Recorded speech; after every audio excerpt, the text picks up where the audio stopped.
कोंकण सिर्फ एक जगह नहीं है, ये महाराष्ट्र का वो कोस्टल रीजन है जहाँ बीचेस, फोर्ट्स और टेम्पल्स एक ही सफ़र में मिलते हैं।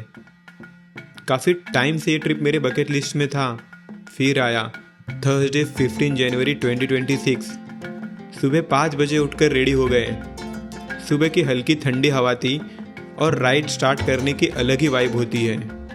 बाइक निकाली और बस कोंकण के लिए निकल गए।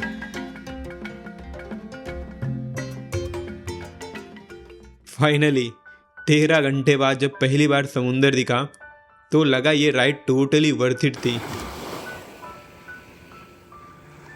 शाम 6 बजे के बाद यहाँ कायाकिंग एक्टिविटी बंद हो जाती है, इसलिए लास्ट का 1 घंटा हमने थोड़ा पेस बढ़ा दिया।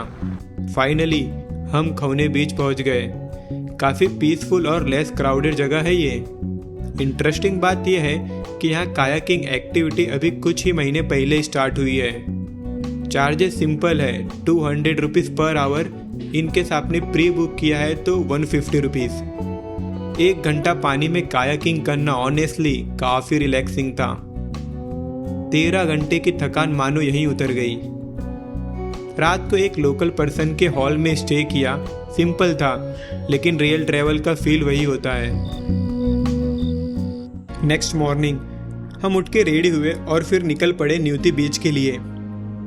करीब 40 मिनट की बाइक राइड के बाद हम पहुंच गए न्यूती बीच। अगर आप बोट राइड प्लान कर रहे हो तो अर्ली मॉर्निंग या फिर इवनिंग का टाइम बेस्ट रहता है, क्योंकि उस टाइम पे जो व्यू मिलता है ना वो काफ़ी क्लियर और ब्यूटीफुल लगता है। यहाँ बोटिंग के दौरान old light house, new light house, golden rock और महतारी चुल देखने को मिलता है। ओल्ड लाइट हाउस पुर्तगीज के एरा का माना जाता है, जबकि न्यू लाइट हाउस बाद में इंडियन अथॉरिटीज़ ने शिप्स के नेविगेशन के लिए बनवाया था और ये आज भी ऑपरेशनल है। इसलिए लाइट हाउस के ऊपर जाना अलाउड नहीं है, क्योंकि ये अब भी वर्किंग एरिया है। और इंटरेस्टिंग बात यह है कि यहाँ जो स्टाफ ड्यूटी पे होता है उसकी पोस्टिंग लगभग 3 महीने की रोटेशनल पे होती है। बोट राइड का चार्ज ₹5000 पर राइड है और अप्रॉक्स 2 से 3 घंटे लगते हैं। थोड़ा महंगा जरूर लग सकता है, लेकिन समुंदर के बीच से जो क्लोज व्यू मिलता है ना वो अलग ही लेवल का सेटिस्फैक्शन देता है।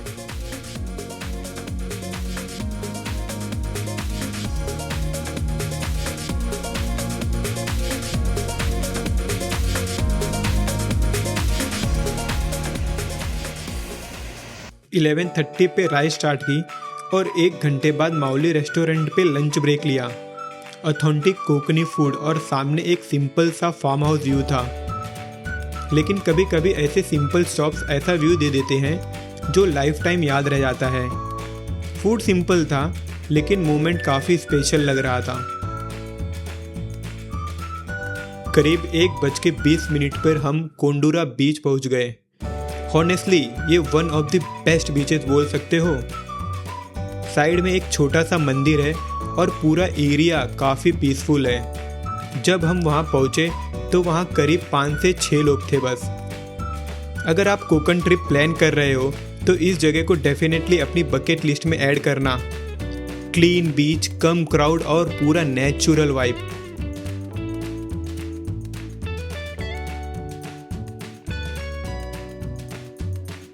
अराउंड 2:30 PM हम वहाँ से निकल गए। 3 घंटे बाइक राइड करने के बाद हम राजकोट फोर्ट पहुँच गए। यहाँ छत्रपति शिवाजी महाराज की भव्य मूर्ति समुद्र की तरफ देखते हुए बनी हुई है।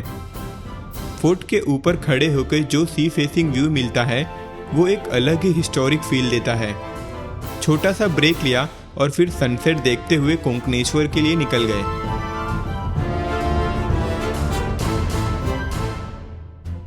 राजकोट से निकलते ही सनसेट शुरू हो चुका था।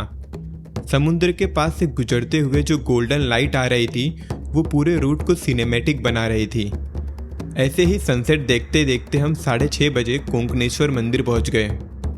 कोंकणेश्वर मंदिर भगवान शिव को समर्पित है और ये कोंकण का काफ़ी प्राचीन और बहुत महत्वपूर्ण मंदिर माना जाता है। इवनिंग टाइम पे यहाँ का एटमॉस्फेयर काफ़ी काम और पीसफुल होता है। दिन का परफेक्ट एंड लगा। फिर हमने डिसाइड किया कि नाइट स्टे के लिए करीब 1-1.5 घंटे का और ट्रैवल करते हैं और रात को हम विजयदुर्ग फोर्ट के पास पहुंच गए स्टे के लिए। नेक्स्ट मॉर्निंग सुबह उठ के सबसे पहले सनराइज देखा। समुद्र के साइड से सूरज निकलता देखना काफ़ी अलग था। पूरा एटमॉस्फेयर शांत था। थोड़ा टाइम वहीं बैठ के एंजॉय किया, फिर फोर्ट एक्सप्लोर करना स्टार्ट किया। विजयदुर्ग फोर्ट श्री छत्रपति शिवाजी महाराज के टाइम का है और मराठा नेवी के लिए काफ़ी इम्पोर्टेंट था।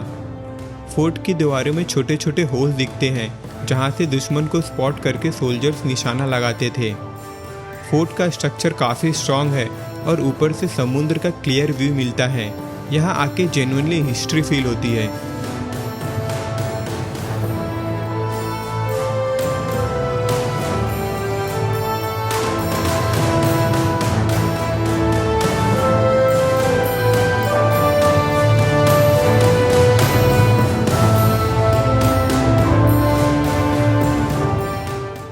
लगभग 2 घंटे की राइड के बाद हम कसेली बीच पहुंच गए। यहाँ से बीच तक पहुंचने के लिए करीब 10 मिनट का ट्रैक करना पड़ता है, नीचे उतरना होता है।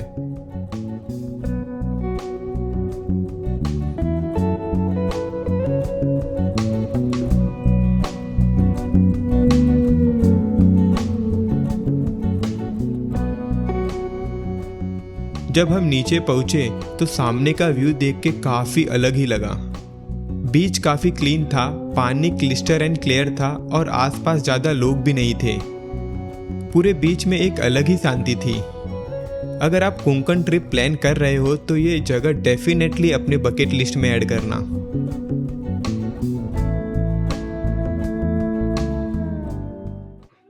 पाँच बज के 12 मिनट पे आरे वारे के आइकॉनिक कोस्टल रोड पे पहुंच गए। रुककर सबसे पहले सनसेट देखा। सूरज इतना क्लोज और इतना रेड शायद कभी कभी ही देखने को मिलता है। शाम का वो नज़ारा काफ़ी सुकून देने वाला था। उसके बाद थोड़ा सा कोस्टल स्ट्रेच पे बाइक राइड की।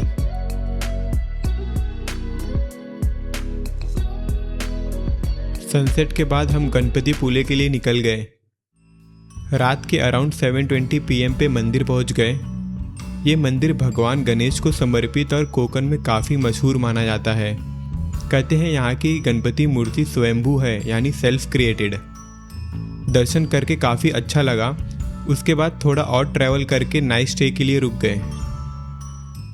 संडे 18 जनवरी 2026 को रिटर्न जर्नी स्टार्ट की। वापस आते वक्त परशुराम देवस्थान विजिट किया। ऐसा माना जाता है कि भगवान परशुराम ने ही कोंकण भूमि को बसाया था। मंदिर काफ़ी पुराना माना जाता है और ट्रेडिशनली स्टाइल में बनाया हुआ है। दर्शन करके थोड़ा वक्त वहीं बैठ गए। उसके बाद घर की तरफ निकल गए। यही हमारा कोंकण ट्रिप ऑफिशियली एंड होता है।